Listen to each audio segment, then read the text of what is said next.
Hello, everyone. Good morning. Today is Tuesday, March 9, 2021, and it is 9 a.m. Eastern Standard Time. And this is the start of our program for virtual online ART training. Today, we are going to cover Module 2, Advanced Andrology Technique. My name is Ashok Agarwal. I am the director of the Andrology Center. I welcome you all to this program. We are very, very pleased to have you join us. And let me begin by my introduction.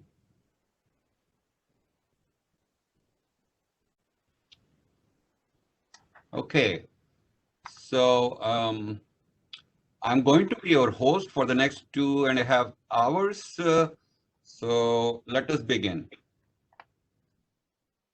This is a brief biography about myself, and without taking too much time, I'm in charge of the Andrology Center here at the Cleveland Clinic and have been there for many years. I'm also the director of the American Center for Reproductive Medicine. I staff in the Department of Urology. We are very proud as a group. Our program is recognized as #1 in terms of the number of publications, the quality of publication, and the reach of our publications in the field of male infertility, andrology, and human-assisted reproduction. We have a very large number of medical textbooks that have been published, and we are very proud that very large number of clinicians, researchers, students have received training in our program from more than 100 countries over the last several years. I want to declare that the organizers and speakers of this program have no conflict of interest. We have not contacted any companies or outside entities for sponsorship. The program that we offer is entirely made possible by support from our center. Webcasting is supported by David Reichling and David Wolfley from the Information Technology Division of the Cleveland Clinic. Thank you to both of them. Further, the course faculty have donated their time for this online training. The program coordinators have volunteered their time for this training course. The names, images, and description of certain products or instruments shown or discussed during our presentations are being used routinely in our Andrology Center. These items are not endorsed by the speakers. Now, let's talk about what we are going to be doing today. So today we are going to be teaching and training you in advanced andrology techniques. And the techniques that we are going to cover, we are going to start by discussing what is advanced sperm function test. Then we are going to go to the most important test, which is currently being employed, is called sperm DNA fragmentation test. We'll also cover test for oxidative stress as oxidation reduction potential test. Then we are going to talk about the lab developed test for sperm DNA fragmentation, and then cover the clinical relevance of sperm DNA fragmentation in human assisted reproduction. And lastly, there will be a talk by our clinician on the clinical interpretation of everything that we are going to be covering here. So these are again the topics from starting in a clockwise manner: a laboratory evaluation, clinical relevance, evaluation of SDF, and lastly, clinical interpretation of laboratory tests, laboratory results that you will receive, and how to make sense of it. And this is the program in a on the left side, and our speakers for the day here. Our speakers are Professor Ralf Henkel, Dr. Sejal Gupta, Dr. Renata, Dr. Rakesh Sharma, and Dr. Neil Parekh. So today we are going to be talking about the advanced andrology techniques. On the left side of the panel, you see the basic test, which can be covered under the semen analysis and many of the ancillary tests that you heard last in the month of January during module 1. So these are basic tests.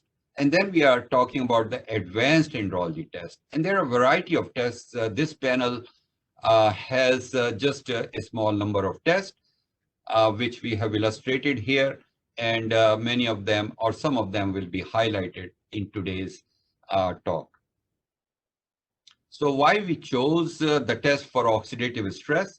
And the reason is that there is such a large amount of information on the role of oxidative stress in male reproduction and male fertility. Right from the very beginning, from 1940 to current, there are thousands, almost close to 1,200 publications, which is probably the largest number of publications in one subject matter. So it is a very important area, and we felt that it is important for us to cover that. And also we, on the right side, you can see we have a great deal of expertise in this particular area, and we feel that we can do a very good job in talking about and explaining the practical side of these tests for male infertility. And then the sperm DNA fragmentation, another important test. So if you look at the left side, again, this is a very hot area with very large number of publications, both original publication reviews and meta-analysis. And this data is only until 2019, and certainly the number have increased since then. And on the right side, again, we have at the Cleveland Clinic a great deal of expertise in this area, not only from a research point of view, but also from a clinical point of view. We have developed techniques, we have standardized those techniques for sperm DNA fragmentation testing, and we felt that we can share these things with a great deal of expertise and confidence. So it is my great pleasure and honor to introduce our first speaker, Professor Ralf Henkel. Dr. Henkel is currently a visiting reader in the Department of Metabolism, Digestion and Reproduction at the Imperial College of London, United Kingdom. He also serves as the Chief Scientific Advisor at Logix Pharma in Reading, United Kingdom. He is the extraordinary professor of reproductive biology in the Department of Medical Biosciences at the University of Western Cape, where he served in that capacity as a full professor for almost 20 years. He holds a number of other positions. More importantly, he is the editor-in-chief of Andrology, one of the most prestigious original andrology-focused journal in the world. He is well known all over the world in the field of reproductive medicine and infertility with very large number of publications. And he has a great deal of experience in teaching and training, and he has been working in with our program as a scientific collaborator and a research collaborator for a large number of years. So it is with great respect, and I would like to welcome Dr. Henkel. He has recorded his presentation, although he is live connected with this program, but he has recorded his presentation to avoid any problem with the internet connection speed. So we are going to play his presentation.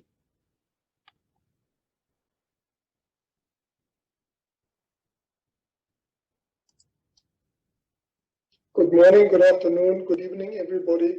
Since my presentation on advanced sperm function tests is an introduction to these tests, following lectures will go into more detail of these specific tests. Coming to the first part, that is the learning objectives, the limitation of the semen analysis, and therefore there is a need for new sperm function tests, which include an advanced test that is part of oxidative stress testing with mitochondrial membrane potential, reactive oxidant species, ROS, total antioxidant capacity, lipid peroxidation, and oxidation reduction potential, or ORP. On the other hand, we are talking also about sperm DNA fragmentation, which includes the Acridine orange test, the SCSA or sperm chromatin structure assay, the SCD, and the TUNEL and the Comet Assay. And last but not least, proteomics and bioinformatic tools, which are new developments. Since there is a definite need for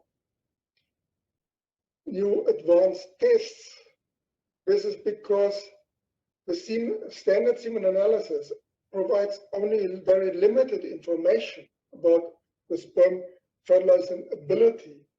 And this is what we see mainly with normal semen analysis.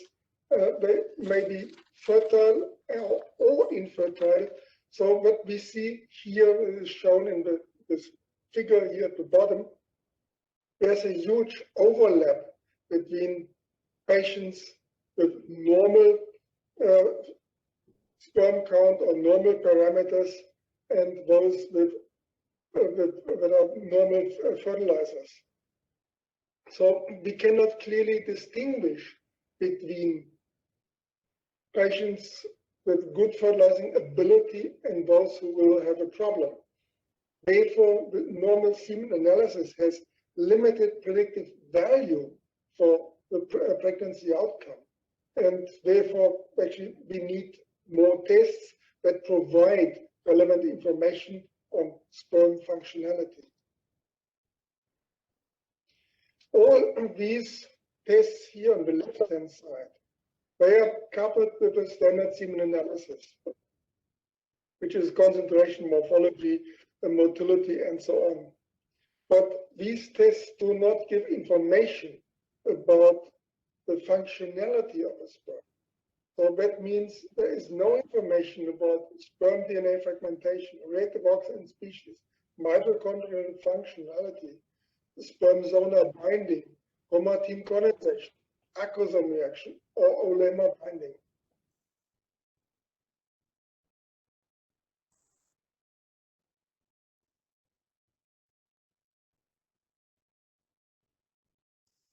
Therefore, these sperm functions must be tested for in specific individual tests.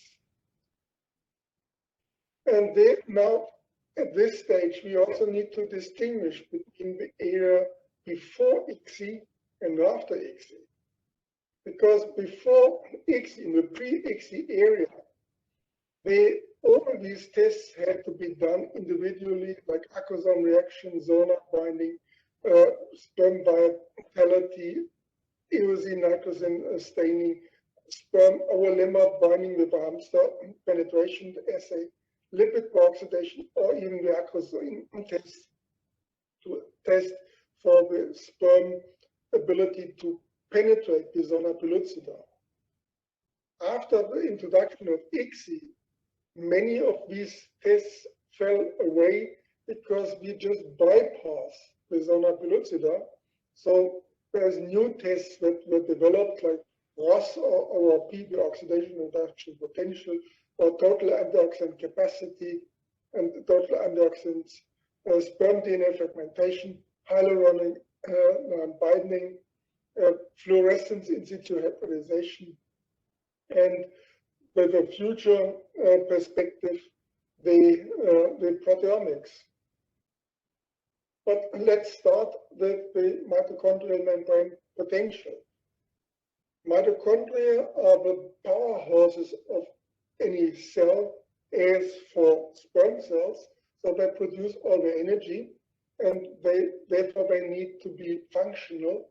And this functionality of the mitochondria can be tested with a fluorescent dye, which is called JC1. In normally functional, meaning healthy mitochondria, this JC1 aggregates to larger complexes which fluorescence in a fluorescence light red. If this aggregation cannot be done due to mitochondrial problems and dysfunctional mitochondrials, then the fluorescence is green.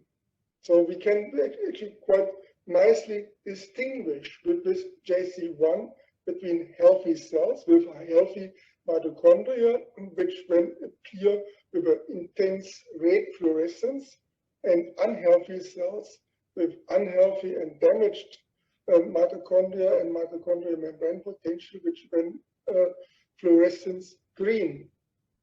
And this can be shown in a direct linear relationship with the cell's own ROS production, that is negative correlation.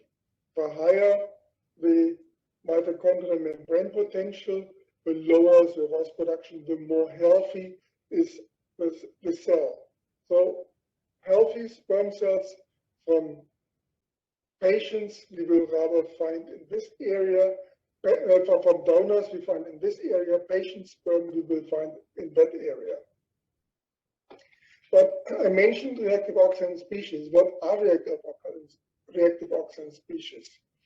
That are highly reactive or extremely reactive molecules with an unpaired electron in the outer orbit. So here this displays just a normal stable molecule, and if it loses one electron here, it gets one unpaired electron, which makes it a so-called free radical. And this radical status makes it highly reactive, reacting with lipids, proteins, and nucleic acids, so with the DNA. And this is what we can then see in the semen or in other cells. In the semen, these reactive oxidant species are produced by abnormal spermatozoa and by leukocytes or white blood cells. Here on the right-hand side, I'm showing you some examples of reactive oxidant species and some other derivatives thereof, like reactive nitrogen species. If these reactive oxidant species are now available in too high concentrations and not counterbalanced by antioxidants, leaving the system in an imbalance between reactive oxidant species and the antioxidants, this is then causing oxidative stress. These ROS can come from endogenous sources like the spermatozoa or immature spermatozoa and leukocytes, or exogenous sources like smoking, radiation, or toxins. So when we see oxidative stress, that is then pushing the bodily balance of this balance here into an oxidative stress situation with an overwhelming amount of reactive oxidant species. That is then causing damages to blood membranes in form of lipid peroxidation, damages to the DNA, or damages to proteins, leading eventually to this sperm dysfunction and infertility. But how can we measure reactive oxidant species? There are different techniques available. The most common technique is luminometry. And you can see here a luminometer. We use the luminol as a luminescence probe. This technique is then called chemiluminescence. And with this technique, we can clearly distinguish between fertile donors and infertile patients. The higher the ROS production, the more when it's infertile patients, and the cutoff value is here by less than 102 relative units per second per million sperm, but for normal ROS production. And with this cutoff value, we can clearly distinguish between proven fertile donors and patients, and here even proven fertile donors and patients with oligozoospermia. And there is a negative correlation between these variables. The cutoff can be used as a diagnostic or screening tool to diagnose male factor infertility. And that will then give the means to actually treat the patients with antioxidants if the level of reactive oxidant species is too high. But on the other hand, I mentioned that this oxidative stress is a balance, and the body needs to be in balance. It's not only the reactive oxidant species, it's also the antioxidants. So oxidative stress can also be caused by a lack of antioxidants. And we can measure these antioxidants with different tests. The test is the total antioxidant capacity. It's a calorimetric assay with using Trolox as a reference, and the normal range should then be more than 1,900 micromoles of this Trolox. And with this, we can also clearly distinguish between fertile donors that have a relatively high amount of total antioxidant capacity versus infertile patients where this total antioxidant capacity is significantly reduced. And there are also different other techniques available to measure damages. In this time, the measure and the damages to the plasma membrane in terms of lipid peroxidation. Here we have a test for barbituric acid assay, or T-bars, measuring isoprostane, or here H&E his adducts. But all these tests here, although they have some advantages, they have significant disadvantages. They are labor intensive, they're expensive, and they are not really clinically validated. Another method that basically measures both sides of the coin, which is the oxidative stress, as well as an excessive amount of antioxidants, which would then amount to reductive stress, which is the ORP, or oxidation reduction potential, which is measured with this myoxin system, with this device here and these sensors. The principle behind this technique is that the device is measuring the transfer of electrons from reductants, which are the antioxidants, to the oxidants, or the ROS, and the result is then displayed in millivolts here on this display.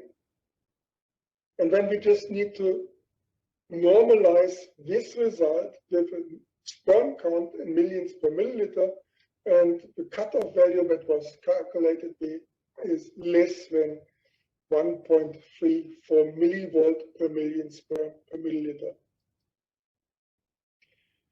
If we have now high oxidative stress levels, that is causing DNA damage, and there's different types of DNA damage available, but this can always come from different sources. There's intrinsic factors like defective maturation, cancer, diabetes mellitus, infections or varicocele, or extrinsic factors, which is poor diet, poor lifestyle conditions, smoking, alcohol, etc. All these conditions are causing then high levels of reactive oxidant species, which is then causing DNA damage. And there, like I said, there are different types of DNA damage, like single strand breaks, damaged bases, mismatch, intra-strand crosslink, double strand breaks, interstrand crosslinks, and so on. And all these together are then causing major problems with the assisted reproduction outcome. The most discussed DNA damage is DNA fragmentation, for which I want to briefly introduce a couple of tests, which is number one, and the most commonly used test is the TUNEL Assay. Then there's Acridine orange test, or the Sperm Chromatin structure assay, or the SCSA. Then we have the Sperm Chromatin Dispersion assay, or SCD, and last but not least, the Comet Assay. And all these tests, they're measuring single and double strand breaks, and they can either be detected with a microscope or with a flow cytometer or just on a normal microscopic slide. So here is the TUNEL assay, most commonly used with the flow cytometer, the same as the SCSA. Here the SCD test is a slide-based test, as is the Comet assay. Coming to the TUNEL assay, TUNEL stands for terminal deoxynucleotide transferase DUTP NIC end labeling. So this test uses a fluorescence dye that binds the DUTP to the open strand breaks, that open NICs, labels it, and can then be identified in the either fluorescence microscope or in the flow cytometer. And there we can also clearly identify fertile group versus infertile patients. The cutoff value here is less than 17% of DFI, or DNA fragmentation index. Coming to the next test, which is the Acridine orange test, the principle here is based on the metachromatic characteristics of the Acridine orange, which binds to the DNA, and if this DNA is normal, it fluoresces green, like here, these sperm. If it is damaged, then it fluoresces orange to red, and thereby we can distinguish between these different sperm groups. The test is quick, it's simple and inexpensive. On the other hand, there are also inter-laboratory variations and a lack of reproducibility. The most standardized test is the Sperm Chromatin structure assay, or SCSA. It is the same principle, but it's using the like the Acridine orange, but it's using the susceptibility of the sperm DNA to denaturation. So it's not determining real DNA damage, it determines potential DNA damage. And here the cutoff value is less than 25% of red stained sperm. And here we can clearly differentiate between patients that are not pregnant. Here you can see these high amount of sperm which have red fluorescence, whereas here with pregnant patients that is less of these and more of the green sperm. There's a strong correlation with other sperm DNA fragmentation tests, and on the other hand, it's inter-observer and inter-laboratory variability was not tested, and it's technically a bit demanding. An easier test is the Sperm Chromatin Dispersion test, which is a slide-based test where we have agar-rows, embedded sperm, and normal DNA is then under these denaturating conditions, forming loops, which in the end can be seen as these halos around the sperm head, and can then either be stained or just directly measured in the microscope. So if there is no halo formation, then that's an indication that the DNA is damaged. If there's a large halo like this sperm here, that is good DNA. Advantage is standardized technique. It's quick. It's established clinical threshold about 24.7 or 25%. It can be performed on fresh and frozen samples, but on the other hand, it has disadvantages like indirect assay involving acid denaturation. Is also not determining real DNA damage, it's determining potential DNA damage. And there's also inter-observer variability. Coming to the Comet assay, which is a more advanced and more complicated assay because it uses electrophoretic assessment. We need an electrophoresis chamber. It can either be done in an alkaline or neutral conditions. And the name of this test comes according to what we see in the slide. The more the DNA is damaged, the more fragments we will see, and these smaller fragments, they move out of the sperm head and the electric field, they then form this comet-like structure, which actually gave the test the name.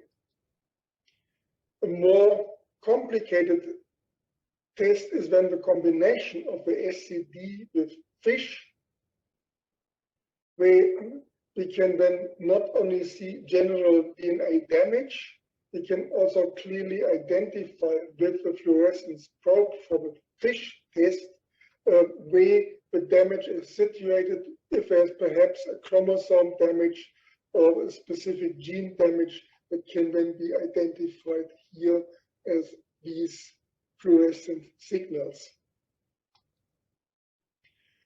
Another test that is already selecting spermatozoa in terms of the sperm selection is the hyaluronic acid test. If we look at the cumulus ovoids, that is the cell mass that is surrounding the oocytes, this cell mass contains a lot of hyaluronan, and sperm bind to hyaluronan. And only normal sperm could bind to this. So therefore, the test was developed in a petri dish where the petri dish is covered with hyaluronan in a chamber, and sperm bound to this hyaluronan. They are highly motile. They are vigorously beating with the flagella. They are not acrosome reacted, and they show really here good DNA integrity. So this DNA is not damaged, as can be seen here in this Acridine orange stain. Coming to more futuristic techniques which have started being evaluated recently, which is in the omics age, where we look at proteomics and the protein expression and protein damages, and then to differentially express proteins. And we can clearly see here the green bars are indicating patients with low ROS, whereas the red and even then the blue bars indicating patients with high ROS activity in the semen, and this causes a change in the proteomic expression. So we can see here clear differences between these patients with low ROS and low oxidative stress as compared to those patients with high oxidative stress. And then these proteins can be analyzed with specific proteomics techniques, and then we can see here clearly what can if there's an overlap or if a shift in specific proteins.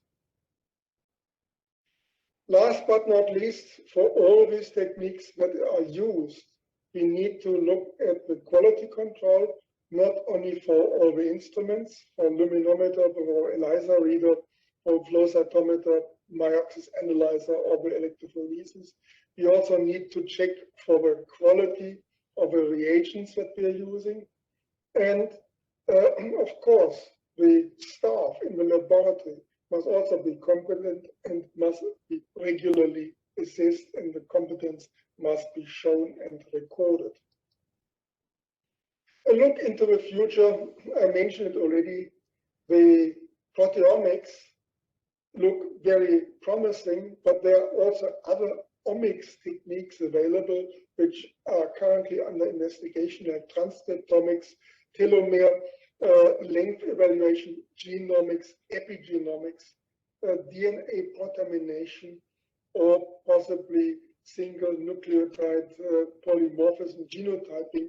So that is possible development, but I'm sure that will still take a couple of years until we have some of promising and validated techniques in andrology.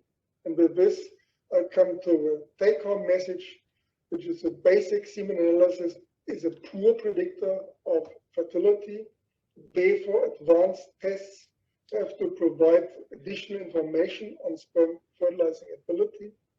There's an imbalance between reactive oxidant species and antioxidants, which results in oxidative stress.